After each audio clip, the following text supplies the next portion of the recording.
Bible ఎవరు, ఎప్పుడు, ఎక్కడ, ఎలా, ఎందుకు వ్రాశారు? ముందు మాట.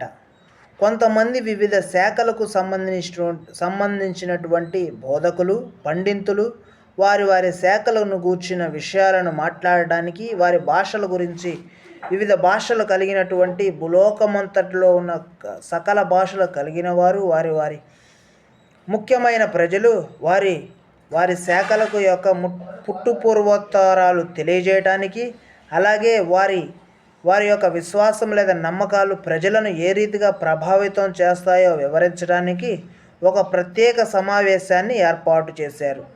ఆ కాన్ఫరెన్స్లలో పాలు పంచుకోవడానికి వస్తున్న ఆయా శాఖల వారు, సంబంధించిన వారు తమ రికార్డ్స్ సిద్ధపరచబడిన గ్రంథాలను తీసుకొచ్చి టేబుల్పై ఒకదానిపైన మరొకటి పెట్టి ఆ రౌండ్ టేబుల్ సమావేశంలో కూర్చున్నారు. ఈ లోపట ఒక శాస్త్రవేత్త పండితుడు తాను తీసుకొని వచ్చిన బైబిల్ గ్రంథాన్ని అన్ని గ్రంథాలపైన పెట్టాడు. అది చూసిన మరో వ్యక్తికి కోపం వచ్చింది. అన్ని గ్రంథాలపైన నీవు తెచ్చిన బైబిల్ను పెడతావేంటి? అంటే బైబిల్ని ఆ గ్రంథాలన్నీ మోయాలా అని చెప్పి బైబిల్ను తీసి అన్నిటికంటే క్రింద పెట్టాడు. అది చూసిన బైబిల్ పండితుడు నవ్వి, భలే మంచి పని చేశారు.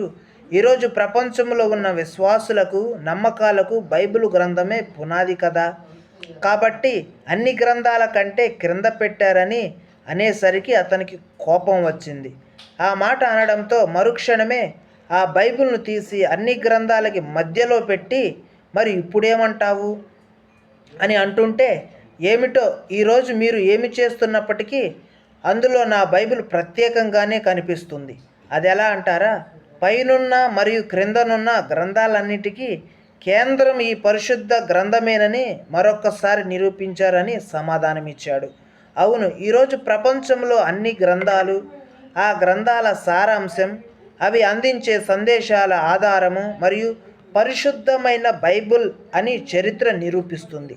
ఈ రోజుల్లో చాలామంది బైబిల్ను చూడగానే, అమ్మో ఇది చాలా పెద్ద పుస్తకం, దీన్ని చదవడం, అందులోనూ అర్థం చేసుకోవడం ఇదంతా అయ్యే పని కాదు అనేవారు చాలామంది ఉన్నారు.